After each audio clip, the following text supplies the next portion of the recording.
How do you write a query letter that gets attention? Ooh, let's talk about it.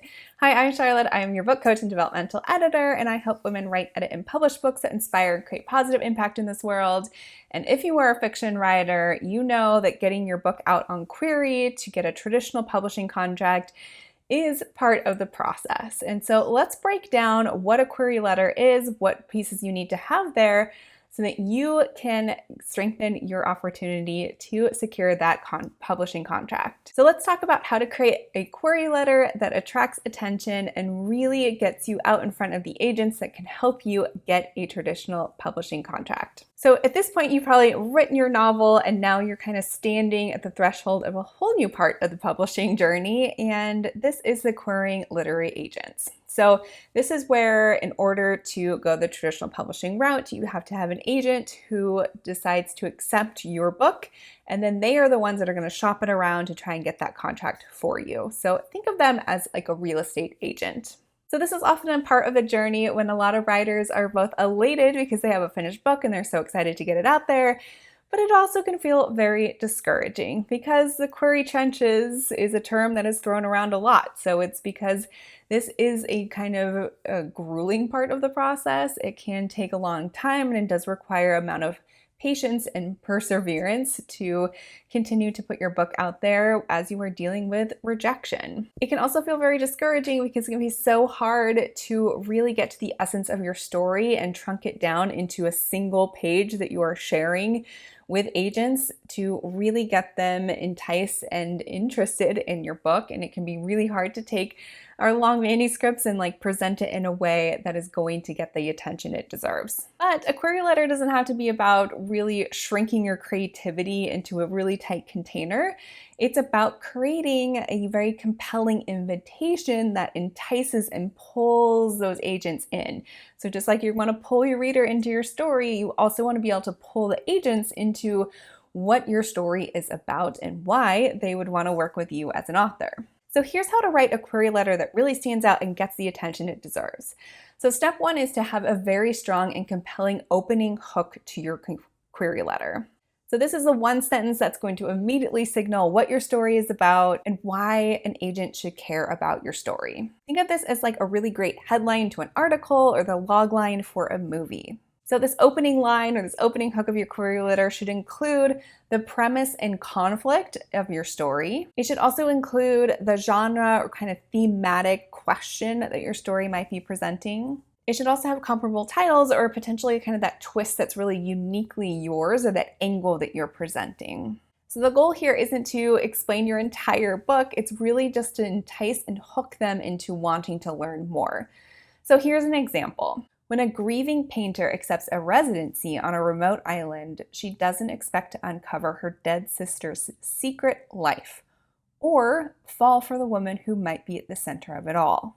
Whew, it's a powerful sentence, and I want to read that book. I'm curious what that's all about. So this example not only sets very clear stakes, you get a sense of the genre, the tone of the book, and it really invites a sense of curiosity that's like, there is what happened, what is going to happen next? So that is really hooking people in while also giving very important context into the genre, tone, and what someone might expect from reading your book.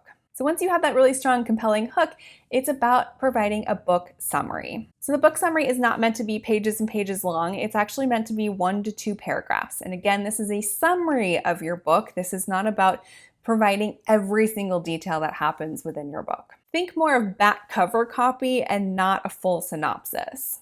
So within this 1 to 2 paragraphs, you want to make it clear who your protagonist is, what it is that they want, what stands in their way, and what's really at stake. So focus on more of the clarity of what happens and the energy behind it, and not making it all about the complex details of everything that's going to happen. So you really want the agent to understand the heartbeat of your story and get a feel for your narrative voice. Again, it's not providing every single detail of your plot.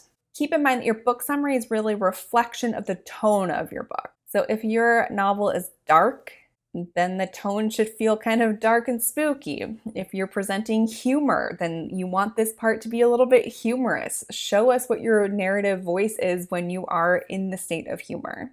So once you have your book summary there, it's now time to provide a few more details. So you want to make sure that you are sharing your book's title. That's a very important detail. You can share this in all caps. You want to make sure your genre is there. Your word count is really important because there are industry standards around what people expect in word count. That is because there are printing costs available with that. There's also, editors are often priced by word or by hour. And so there's a lot of production costs they're also looking at that's based around your word count. This might also be an indication if you have a very large word count, this might be a series book or it might be standalone. So there's a lot of information that an agent is processing when they're looking at just your word count alone. So here's an example of what these summary details might sound like in your query letter. That's just one sentence that keeps it super tight and clean and gives the agent everything they need to know. So the things we never said, that's the title of the book. That's in all caps. That's the start of the sentence. So the things we never said is a 78,000 word contemporary novel with romantic and literary elements.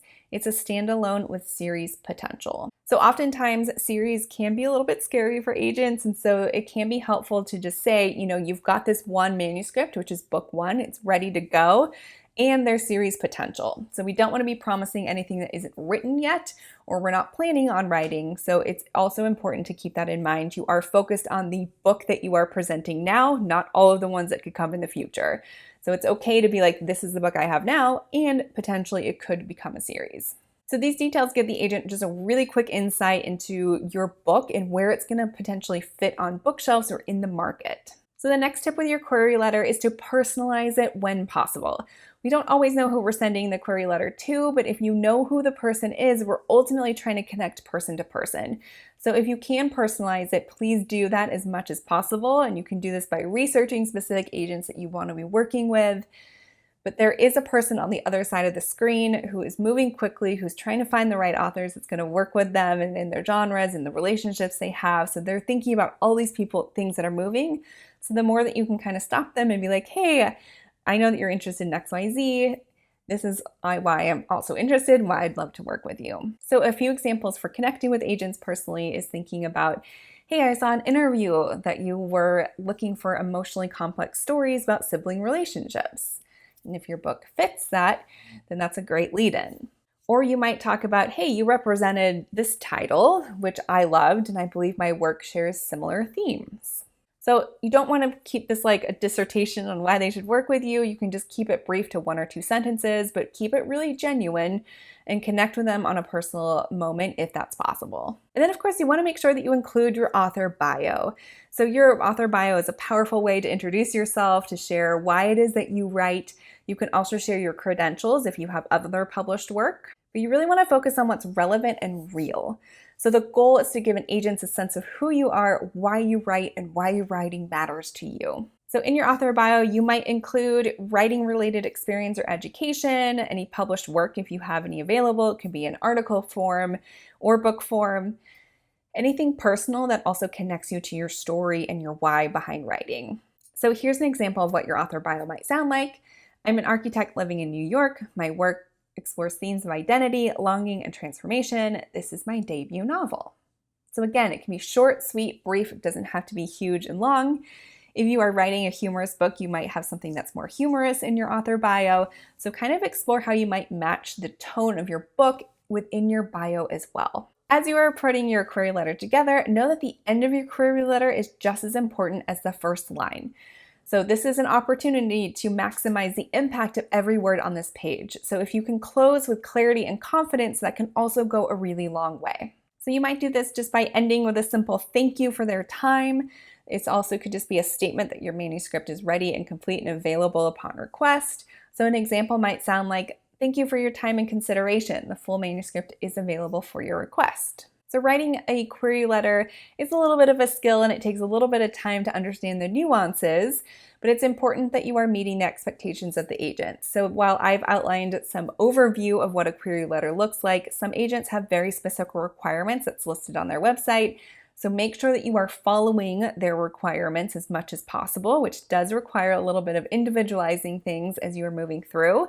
But a query letter is ultimately kind of a writing exercise. It's a prompt to help you entice agents into wanting to read your book and to potentially work with you. So a query letter isn't just about selling your story, it's about owning your voice, owning the tone of your book, what you've created, and extending a very clear and thoughtful invitation for your agent to read more. So you've done the hard work of writing a book, and now it's time to get it out there. And I hope these tips are going to help you write a very compelling and powerful query letter to pursue the traditional publishing path. So if you like this video, please like it, comment below if you have any questions, and be sure to subscribe to the channel. Thank you so much for being here, and I will see you in the next video.